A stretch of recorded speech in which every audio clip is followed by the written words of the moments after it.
안녕하십니까. 마지막 사명을 찾아오신 성도 여러분을 진심으로 환영합니다. 수십 년 동안 그리스도를 따라다녔지만 그리스도의 향기가 나오지 않고 마음이 하나님의 말씀으로 채워지지 않는 이유가 무엇일까요? 이유는 한 가지입니다. 그리스도의 제자로 양육받지 못했기 때문입니다. 많은 그리스도인들이 매주 교회에서 예배드리고 찬송 부르지만 생명을 잃어버린 채 외로움과 허전함과 절망감 속에서 힘들게 살아가고 있습니다. 그리스도의 손을 붙잡고 좁은 길을 힘차게 걸어가야 하는데 하나님의 말씀에 사로잡히지 못했기 때문에 돈과 세상에 붙잡혔고 마음이 냉랭해지고 영혼이 말라가고 있는 것입니다. 사랑하는 성도 여러분, 마음밭을 옥토로 만들고 싶습니까? 묵은 땅을 깊이 갈아엎기 원하시나요? 그렇다면 이 시간에 그리스도의 제자가 되는 길이 어떤 길인지 살펴보시기 바랍니다. 종교개혁 운동이 시작된 후 100년이 지나면서 개신교 신앙은 시들어가고 병들어가기 시작했습니다. 그 당시 개신교 신앙을 받아들인 요한 아룬투 목사님이 계신데 그 목사님은 이렇게 교회의 세속화를 책망하셨습니다. 오늘날 그리스도의 제자라고 말하는 사람은 많지만 그리스도께서 걸어가신 길을 한 걸음씩 따라가는 사람은 찾기 힘들다. 신앙은 지식이나 교리가 아닙니다. 하나님의 말씀이 인도하는 대로 따라가는 삶이 신앙입니다. 그리스도의 제자가 걷는 길은 아무나 갈 수 없는 길인데, 왜냐하면 그 길은 대가를 지불해야 갈 수 있는 길이기 때문입니다. 마음과 생애를 주님께 바쳐야 하기 때문입니다. 그래서 오늘 이 시간에는 그리스도의 제자, 참된 제자가 걷는 길에 대한 말씀을 준비해 보았습니다. 하나님의 말씀 앞에 자신의 생애 전체를 내려놓는 신앙, 그런 신앙을 간절히 사모해온 분들은 오늘 말씀을 들으면서 크게 기뻐하게 되실 것입니다. 이렇게 말씀하실 것입니다. 내가 추구해온 신앙이 성령께서 인도해오신 길이었구나 라는 확신을 갖게 되실 것입니다. 성령께서 우리 모두의 마음을 깊이 파헤치셔서 그리스도의 제자가 되는 길로 인도해 주시기를 제가 기도드립니다. 오늘날 기독교 안에 두 종류의 그리스도인이 있습니다. 한쪽에는 자신의 마음과 생애를 다 바쳐서 좁은 길을 걷기 원하는 그리스도의 제자들이 있는 것입니다. 그들은 하나님의 말씀에 충성하기 위해서 희생도 마다하지 않는 사람들입니다. 그러나 다른 쪽에는 진리의 길이 너무 좁고 협착하다고 불평하면서 다른 길, 넓은 길을 걷는 사람들입니다. 그들은 그리스도의 제자가 아닙니다. 자, 그런데 흥미있는 사실은 이 두 종류의 그리스도인들이 좋아하는 말씀, 그들이 좋아하는 말씀이 서로 다르다는 것입니다. 한 종류의 사람들은 하나님의 말씀 있는 그대로를 듣기 원합니다. 때때로 마음이 아프고 받아들이기 힘겹지만 성경 말씀 그대로 전하는 설교와 글을 찾고 있습니다. 그래서 말씀이 때때로 큰 희생과 헌신을 요구한다고 할지라도 그 말씀을 자신에게 필요한 성령의 인도하심으로, 성령의 호소로 받아들이는 것입니다. 그러나 또 다른 부류의 사람들이 있죠. 그 사람들은 자신에게 부담을 주는 말씀을 원치 않습니다. 그냥 재미있고 평범하고 부드러운 설교를 듣기 원합니다. 넓고 쉬운 구원의 길을 찾고 있는 것입니다. 양심의 가책을 주고 희생을 요구하는 말씀이 나오면 그 말씀을 거절하고 외면하는 것입니다. 지금 이렇게 교회 안에 두 무리가 섞여 있는 것입니다. 하나님께서는 말세의 이런 교회의 모습을 보시면서 구원의 초청을 보내고 계십니다. 계시록 22장 17절 말씀이죠. 오라 하시는도다. 듣는 자도 오라 할 것이요, 목마른 자도 올 것이요, 또 원하는 자는 값없이 생명수를 받으라 하시더라. 하나님께서는 모든 사람을 초청하고 계십니다. 하나님께서는 모든 사람을 구원하기 원하십니다.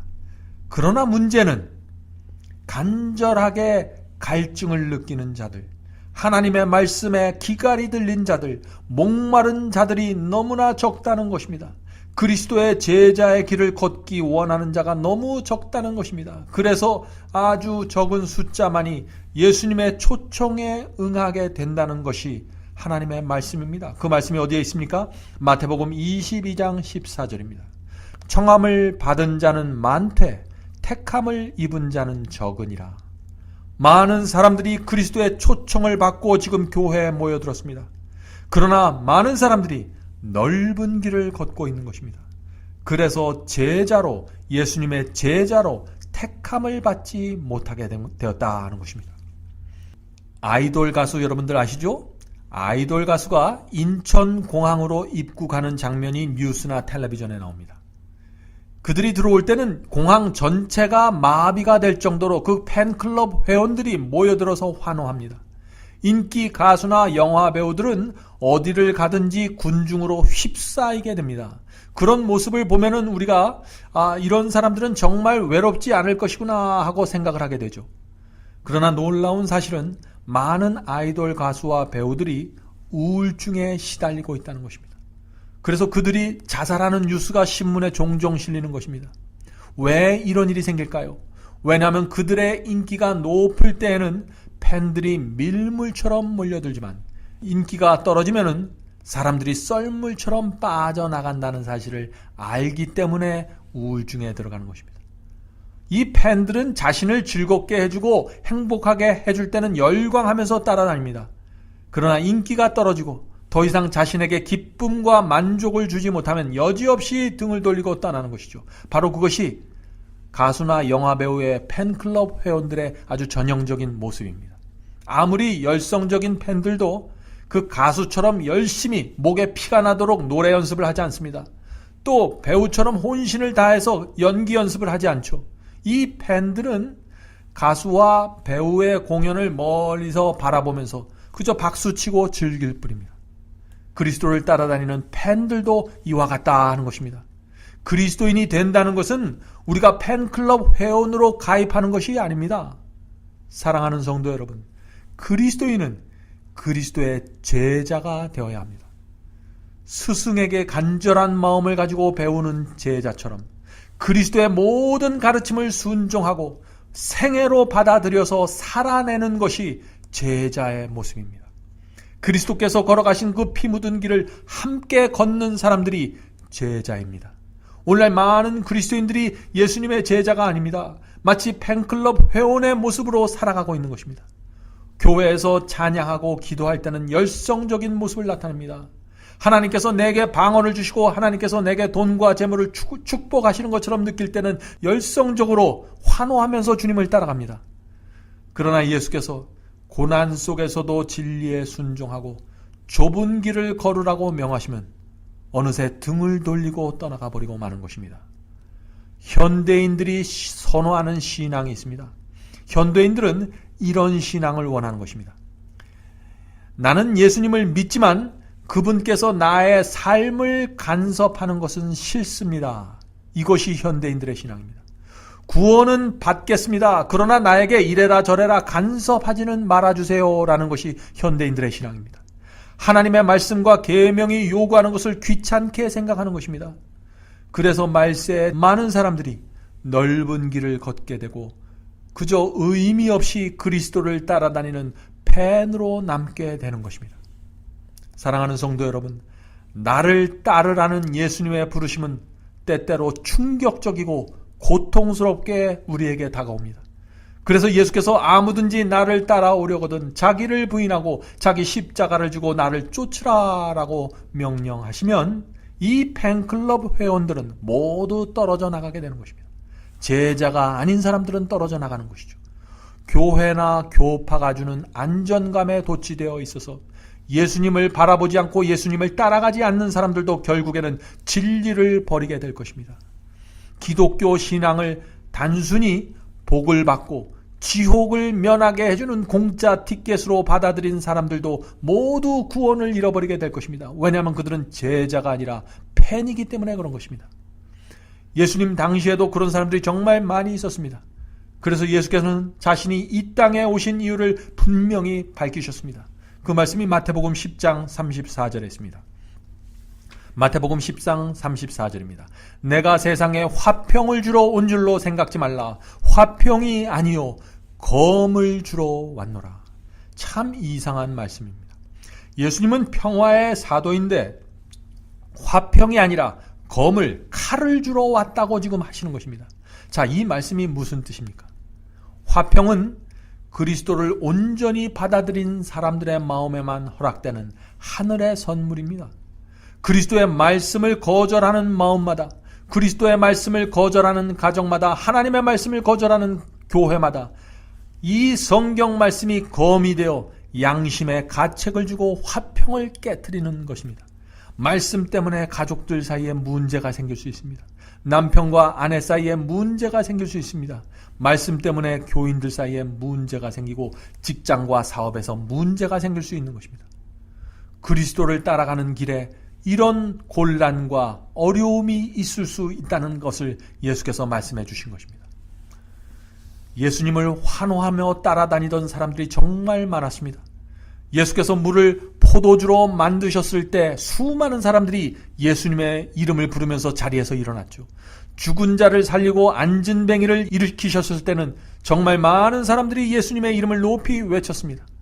갈릴리 바닷가에서 떡과 물고기를 나눠주실 때에도 수많은 사람들이 예수님 주변으로 모여들었습니다. 그러나 예수께서는 그들이 열광하는 이유를 정확하게 보시면서 이렇게 말씀하셨습니다. 요한복음 6장 26절입니다. 내가 진실로 진실로 너희에게 이르노니 너희가 나를 찾는 것은 표적을 본 까닭이 아니요 떡을 먹고 배부른 까닭이로다. 사랑하는 성도 여러분, 여러분은 왜 주님을 따라다니십니까? 떡을 먹기 위해서 따라다니십니까? 아니면 예수님을 원하기 때문에 따라다니십니까? 이와 똑같은 일, 옛날 유대 땅에서 예수님을 따라다녔던 그 수많은 사람들에게 일어났던 그 똑같은 일이 지금 마지막 시대의 교회 속에서 이루어지고 있습니다. 예수님의 이름을 외치는 팬클럽 회원들은 정말 많은데 제자가 없는 것, 그리스도를 진정한 마음을 갖고 따라가는 제자가 없는 것이 오늘날 교회의 형편이라 하는 것입니다. 팬들이 원하는 것은 예수님이 아닙니다. 예수께서 나누어 주시는 것입니다. 예수께서 구원하시는 사람은 예수를 말로만 따르고 그분께서 나누어 주시는 그 복을 챙기는 사람들이 아닙니다. 예수께서는 하나님의 말씀에 자신의 삶을 바치는 제자를 지금 찾고 계십니다. 어떤 상황에서도 그리스도의 그 피 묻은 깃발을 붙잡고 서 있는 영혼들을 찾고 계시는 것입니다. 그리스도를 따르는 것은 편안히 객석에 앉아서 구경하고 환호하고 박수치는 것이 아닙니다. 응원하는 것이 아닙니다. 그리스도와 함께 링 위에 올라가야 합니다. 링 위에 올라가서 피 흘리기까지 싸워야 하는 것입니다. 그래서 사도 바울은 히브리서 12장 4절에 이런 말씀을 남기신 것입니다. 너희가 죄와 싸우되 아직 피 흘리기까지 대항치 아니하고. 사랑하는 성도 여러분, 예수님과 함께 싸우는 전쟁에 참여해야 합니다. 그 전쟁은 피 흘리는 전쟁입니다. 누가 그리스도를 따르는 길을 연분홍 꽃으로 단장한 길이라고 말했습니까? 그 길은 좁은 길입니다. 그 길은 진리의 길이고 핍박과 가난과 투쟁이 있는 길입니다. 그러나 주께서 주시는 영혼의 평안이 그 길 위에 있기 때문에 그것을 붙잡고 가는 길이 하나님께서 인도하시는 길입니다. 그 길에는 거룩한 확신이 있는 길입니다. 매주 교회에 몰려와 예수님을 응원하는 예수님의 팬들은 정말 많습니다. 그러나 진정으로 그리스도를 따르는 사람들은 많지 않습니다. 맑은 날에만 그리스도를 찾는 팬들이 있습니다. 그러나 폭풍우가 치는 날에는 그 팬들이 전부 사라지게 됩니다. 예수님의 말씀을 붙잡고 서 있는 사람들, 제자들이 폭풍우가 내리치는 날에도 예수님과 함께 서 있게 될 것입니다. 천국의 문은 육신의 떡을 찾기 위해서 오는 사람들에게 주어지지 않습니다. 천국의 문은 생명의 떡을 먹기 위해서 예수님께 나오는 성도들을 위해서 활짝 열리게 될 것입니다. 요한복음 6장 35절에 예수께서 이런 말씀을 하신 것입니다. 예수께서 가라사대 내가 곧 생명의 떡이요 내게 오는 자는 결코 줄이지 아니할 터이요 나를 믿는 자는 영원히 목마르지 아니하리라. 예수께서는 나는 생명의 떡이라고 선언하셨습니다. 예수께서 이런 선언을 하시자 육신의 떡을 먹기 위해서, 빵과 떡을 얻기 위해서 예수님을 따르던 많은 사람들이 모두 떠났다고 했습니다. 그 말씀이 어디 있나요? 요한복음 6장 66절입니다. 이러므로 제자 중에 많이 물러가고 다시 그와 함께 다니지 아니하더라. 세속적인 필요를 위해서, 떡과 빵을 위해서 따르던 팬들은 모두 예수님을 떠나갔습니다. 그리스도를 따르던 군중들이 그런 종류의 사람들이었기 때문에 예수께서 그렇게 많은 병자들을 고치시고 그렇게 많은 사람들을 도와주시고 복음을 전하셨지만 십자가에서 홀로 외롭게 돌아가셔야 했던 것입니다. 예수께서는 떠나는 사람을 억지로 붙잡지 않으십니다. 예수께서는 떠나는 팬들을 억지로 붙잡지 않으십니다.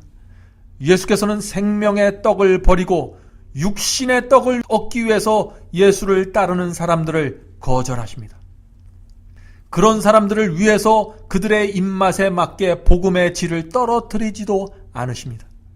부자 법관이 예수님을 찾아와서 구원의 도를 물어보았을 때에도 그 부자 법관이 듣기 원하는 말씀을 주시지 않았습니다. 그 대신에 그에게 필요한 말씀을 주셨습니다. 그 부자 법관을 너무나 사랑하셨기 때문에 그렇게 하신 것이죠. 부자 법관의 마음을 얻으면 예수께서 큰 교회를 몇 개 지을 수 있었고 수많은 군중들을 모을 수 있었지만 예수께서는 그렇게 하지 않으셨습니다. 예수께서 어떻게 하셨나요? 마가복음 10장 21절 22절입니다. 예수께서 그를 보시고 사랑하사 가라사대 내게 오히려 한 가지 부족한 것이 있으니 가서 내 있는 것을 다 팔아 가난한 자들을 주라. 그리하면 하늘에서 보화가 내게 있으리라. 그리고 와서 나를 쫓으라 하시니 그 사람은 재물이 많은 고로 이 말씀을 인하여 슬픈 기색을 띠고 근심하며 가니라. 바로 이것이 오늘날 교회 안에 많은 팬들이 가지고 있는 문제입니다. 장사꾼이 물건값을 낮춰서 많은 사람들에게 물건을 팔려고 하죠. 오늘날 기독교의 문제는 바로 그런 것입니다. 복음의 표준을 낮춰서 많은 사람들에게 복음을 팔려고 애쓰는 것입니다. 그리스도의 제자가 되는 대가를 분명히 지불해야 하는데 사람들은 그 대가를 모르는 것입니다. 왜냐하면 교회에서 그것을 말해주지 않기 때문에 그런 것이죠. 복음을 너무나 값싸게 팔고 있기 때문에 싸구려 복음을 받고 들어온 사람들이 교회 안에서 여러 가지 문제를 일으키고 있는 것입니다. 교회가 어지럽게 된 것이죠. 그래서 그렇게 들어온 사람들도 양육받지 못해서 그리스도의 제자가 되는 길을 찾지 못해서 지금 방황하고 있는 것입니다. 그리스도의 제자가 되는 길은 편안하고 편리한 길이 아니죠. 그런데 오늘날 교회에서 자꾸 그 길을 편안하고 편리한 길로 포장하고 있기 때문에 수많은 사람들이 지금 교회로 몰려들었습니다. 그래서 교회가 어떻게 됐나요? 교회는 제자들의 모임이 아니라 팬클럽 회원들의 모임이 되고 말았다는 것입니다. 이제 기독교회는 거짓말을 중단해야 합니다. 세상을 향해서 우리가 정말 잘못했습니다 라고 고백해야 합니다. 그동안 우리가 성경이 말하는 복음을 있는 그대로 소개하지 못해서 정말 죄송합니다 라고 회개해야 합니다. 사랑하는 성도 여러분, 예수께서 원하시는 것은 교회의 성장도 아니고 교인들의 숫자도 아니고 헌신의 깊이입니다. 예수께서 십자가에 돌아가신 것은 우리를 행복하게 만들기 위해서 돌아가신 것이 아닙니다. 우리에게 복을 많이 주기 위해서 돌아가신 것도 아닙니다. 우리를 세속과 죄로부터 구원해서 하늘로 데려가기 위해서 예수께서 십자가에 못 박히신 것입니다.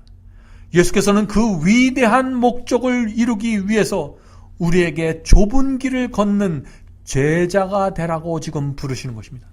비록 우리가 이 땅에서 가난하고 힘들고 업신여김을 받을지라도 진리의 길을 끝까지 걸어가라고 명하시는 예수님의 호소를 받아들이는 것이 제자가 되는 길입니다.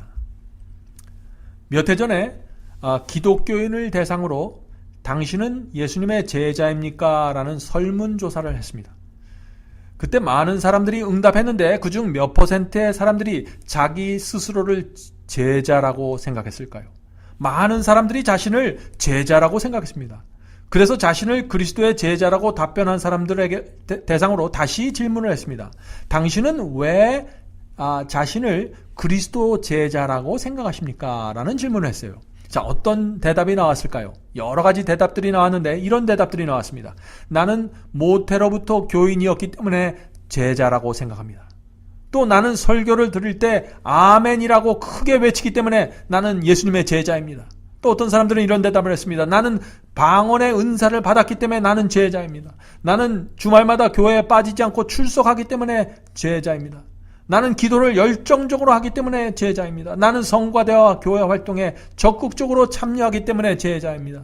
나는 자녀들을 미션 스쿨에 보낼 정도로 신앙이 있기 때문에 제자입니다. 나는 다른 사람들보다, 내 주변에 있는 다른 사람들보다 신앙이 좋기 때문에 제자입니다. 정말 여러 가지 답변이 나왔습니다. 여러분은 여러분 자신을 제자라고 생각하십니까? 만일 그렇다면 왜 여러분 자신을 제자라고 생각하시나요? 여러분은 제자가 되기 위한 대가를 지불하셨습니까? 어떤 사람은 자신이 다니는 교회에서 평균 이상이라고 생각하기 때문에 제자라고 생각하는 분들도 있습니다. 자, 그런데 그 문제는 우리가 좀 한번 살펴봐야 합니다. 예수께서 이 마지막 라오디게아 교회를 향해 내린 평가를 이해해야 합니다. 예수께서 이 라오디게아 교회를 향해서 내리신 그 평가를 이해하면은 평균 이상만 되면은 제자구나라는 생각을 할 수 없게 될 것입니다. 자, 예수님이 내리신 평가, 요한계시록 3장 15절부터 나옵니다. 요한계시록 3장 15절부터 17절입니다. 내가 내 행위를 아노니 내가 차지도 아니하고 덥지도 아니하도다. 내가 차든지 덥든지 하기를 원하노라. 내가 이같이 미지근하여 덥지도 아니하고 차지도 아니하니 내 입에서 너를 토하여 내치리라. 내가 말하기를 나는 부자라 부유하여 부족한 것이 없다 하나 내 곤고한 것과 가련한 것과 가난한 것과 눈먼 것과 벌거벗은 것을 알지 못하도다. 라오디게아 교회의 문제는 무엇일까요? 알지 못하는 것입니다. 예수께서 이 교회와 나를 위해서 내리신 그 평가를 이해하지 못하는 것입니다. 라오디게아 교인들은 몸 안에 그리스도의 피가 부족한 병을 갖고 있습니다. 영적 빈혈증에 시달리고 있는 것입니다. 그래서 조그만 유혹에도 쓰러지고 넘어지게 되는 것이죠. 진리가 인도하는 좁고 험한 길을 활기차게 걷지 못하는 것입니다. 피가 부족하기 때문에 사랑과 인내와 희생이 부족합니다. 그리스도의 그 따뜻한 인내의 피가 부족하기 때문이죠. 잠깐이면 사라질 것들에 욕심을 내고 이기심에 붙잡혀 죄를 자꾸 범하는 것입니다. 하나님께서 이 마지막 교회, 라오디게아 교회를 보실 때에는 팬들이 모여있는 그룹입니다. 그런데 그 속에서 그리스도의 생명수로 치료를 받는 그리스도의 제자들이 양육되고 살아나게 되는 것입니다. 예수께서 주신 가장 두려운 경고가 있습니다. 이 예수께서 주신 가장 무서운 경고는 그리스도의 제자가 아닌데 자기 스스로 제자라고 생각했던 사람들에게 주어졌습니다. 자, 그 말씀이 어떤 말씀입니까? 마태복음 7장 22절부터 23절입니다. 그날에 많은 사람이 나더 이르되 주여 주여 우리가 주의 이름으로 선지자 노릇하며 주의 이름으로 귀신을 쫓아내며 주의 이름으로 많은 권능을 행치 아니하였나이까 하리니 그때 내가 저에게 밝히 말하되 내가 너희를 알지 못하니 불법을 행하는 자들아 내게서 떠나가라 하리라. 자, 여기 나옵니다. 주의 이름으로 선지자 노릇했습니다. 주의 이름으로 귀신을 쫓아냈습니다. 주의 이름으로 많은 권능을 행했습니다. 이 정도 되면 그리스도의 제자라고 우리가 말할 수 있지 않을까요? 그러나 예수께서는 그런 사람들을 향해서 지금 뭐라고 말씀하십니까? 불법을 행하는 자들아 내게서 떠나가라. 그 사람들이 바로 제자가 아니라 무엇이라는 것인가요? 팬클럽 회원에 불과했다는 것입니다. 예수님을 따르는, 예수님을 열광하는, 예수님의 이름으로 살아가는 팬클럽 회원이라는 것이죠. 우리는 이제 그리스도의 팬이 될 것인지 제자가 될 것인지 결정해야 합니다. 좁은 길을 피해가는 사람들, 진리가 무엇인지 관심이 없는 사람들, 어린 양이 인도하는 대로 따라가지 않는 사람들, 이런 사람들은 그리스도의 제자가 아니라 팬으로 남아있게 될 것입니다. 마지막 날에 예수께서 주신 두려운 경고가 그들에게 적용이 되고 말 것입니다. 전 세계에서 가장 큰 팬클럽을 가진 단체가 있습니다. 그것이 무엇인지 아십니까? 그것은 기독교회입니다. 수백 개의 교파들이 저마다 거대한 팬클럽을 운영하고 있습니다. 근데 그들 모두 그리스도를 지지한다고 지금 말하고 있는 것입니다. 예수께서는 바로 그러한 팬클럽 회원들에게 이런 말씀을 하고 계십니다. 누가복음 14장 25절부터 27절입니다. 물은 내게 오는 자가 자기 부모와 처자와 형제와 자매와 자기 목숨까지 미워하지 아니하면 능히 나의 제자가 되지 못하고 누구든지 자기 십자가를 지고 나를 쫓지 않는 자도 능히 나의 제자가 되지 못하리라. 자, 여기 두 가지를 말씀하고 계십니다. 부모와 처자와 형제를 미워하고 자기 목숨까지 미워해야 내 제자가 된다는 것입니다. 또 십자가를 지고 나를 예수님을 쫓지 않으면 제자가 될 수 없다는 것입니다.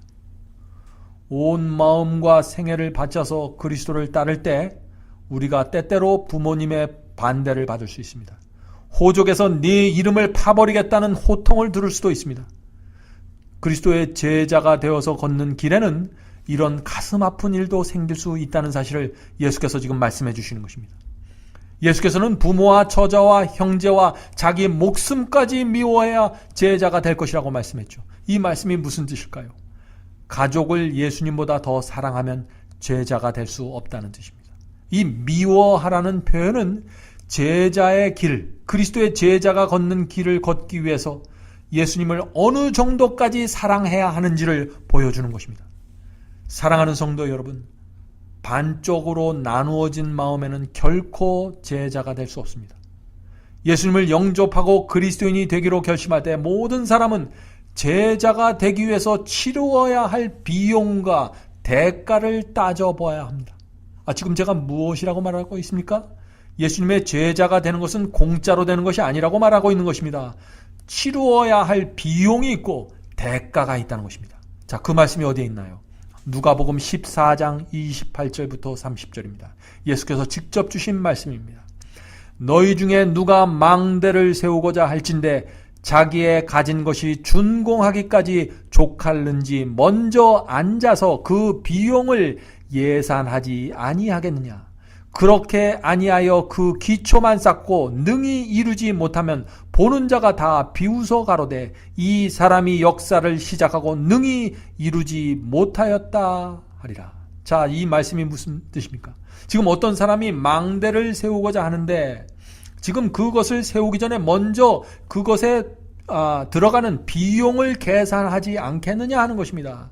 먼저 건축하기 전에 비용을 들어가는 돈을 계산해 보아야만 그 망대를 끝까지 완성시킬 수 있다 하는 것입니다. 그것이 완성되지 못하면 주변 사람들이 다 비웃을 것이라 하는 말씀이죠.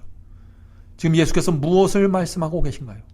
예수께서는 제자가 되기 원하는 사람들에게 어떤 대가를 치러야 하는지 먼저 계산해 본 다음에 따라오라고 말씀하시는 것입니다.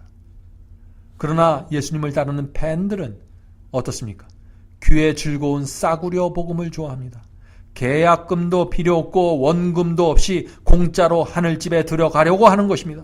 공짜로 그리스도의 제자가 되겠다고 하는 것이죠. 그런 사람들은 편안하게 예수님을 따라다닐지는 모르지만 결국에는 제자가 되는 대가를 지불하지 않았기 때문에, 비용을 지르지 않았기 때문에 결국에는 마지막에 내가 도무지 너를 모른다는 예수님의 선언을 듣게 될 것이다 하는 것입니다. 그래서 예수께서는 처음부터 제자가 되는 대가가 분명히 있다는 사실을 말씀해 주신 것입니다. 예수님을 따르면 직장을 잃어버릴 수도 있고 가족과 헤어질 수도 있고 심지어 목숨까지 잃어버릴 수 있다는 사실을 지금 말씀하고 계신 것입니다. 사랑하는 성도 여러분, 설교하거나 글을 쓰는 사람이 가장 절망을 느낄 때가 있습니다. 어떤 때 가장 절망을 느낄까요? 아무리 말씀을 전해도 듣는 자가, 글을 읽는 자가 회개하지 않을 때입니다. 교인들의 마음과 생애가 변화되지 않을 때입니다. 왜냐하면 이 설교의 목적은, 말씀을 전하는 것의 목적은 듣는 자의 마음과 생애를 흔들어서 거룩한 제자의 길로 인도하는 것이기 때문에 그렇습니다. 그러므로 말씀과 글이 그 말씀을 읽고 듣는 사람들의 마음을 흔들지 못한다면, 흔들어서 깨우지 못한다면 그것은 말씀이 가지고 있는 목적을 이루지 못하는 것입니다. 그러므로 교인들이 회개하지 않으면 설교자 자신이 진정으로 회개했는 것을 스스로 생각해 보아야 합니다. 설교자 자신의 마음과 생애 속에 의의 열매가 맺히고 있는가를 살펴보아야 합니다. 그런 다음에 내가 하는 설교가 정말 하나님의 뜻을 정확하게 전하고 있는지를 살펴봐야 합니다. 내가 하는 설교가 지금 이 시대를 위한 기별인지 살펴봐야 합니다. 예수께서 재림하시는 그때를 준비하고 있는 이때 재림을 위해서 성도들을 준비시키는 말씀인가 기도하면서 살펴보아야 하는 것입니다. 그리고 온 마음을 다해서 하나님의 말씀을 강력하고 분명하게 선포하는지 돌아보아야 합니다. 가장 중요한 것은 우리가 전하는 말씀이 성령께서 역사하실 수 있는 말씀인가를 살피는 것입니다. 설교는 매우 중요한 것입니다. 말씀을 전하는 것은 매우 중요한 것입니다. 왜냐하면 그 설교를 통해서 교인들이 팬클럽 회원이 될 수도 있고 제자의 길을 걸어갈 수도 있기 때문에 그런 것입니다. 설교는 교인들의 마음과 삶을 하나님이 기뻐하시는 거룩한 산 제사가 되도록 인도해 주는 역할을 해야 하는 것입니다. 사랑하는 성도 여러분, 우리는 하나님의 마음에 깊은 아픔을 주고 그리스도를 십자가에 매달게 만든 죄로부터 돌아서야 합니다. 그런 회개와 헌신을 드리는 사람이 그리스도의 제자가 되는 길을 끝까지 걸어갈 수 있는 것입니다. 지금 하늘은 성령을 통하여 그리스도의 제자가 된 사람의 마음속에 참된 평안과 기쁨과 행복을 주기 원하십니다. 비록 진리를 따르는 길이 좁고 험할지라도 분명한 믿음과 확신을 가지고 그 길을 끝까지 걸어가게 되시기를 제가 간절히 바랍니다. 다음 시간에는 우리가 어떻게 하면 예수님의 제자가 될 수 있는지, 또 어떻게 하면 좁은 길을 끝까지 걸어갈 수 있는지 그런 문제를 살펴보도록 하겠습니다. 그럼 다음 시간에 다시 뵙겠습니다. 안녕히 계십시오.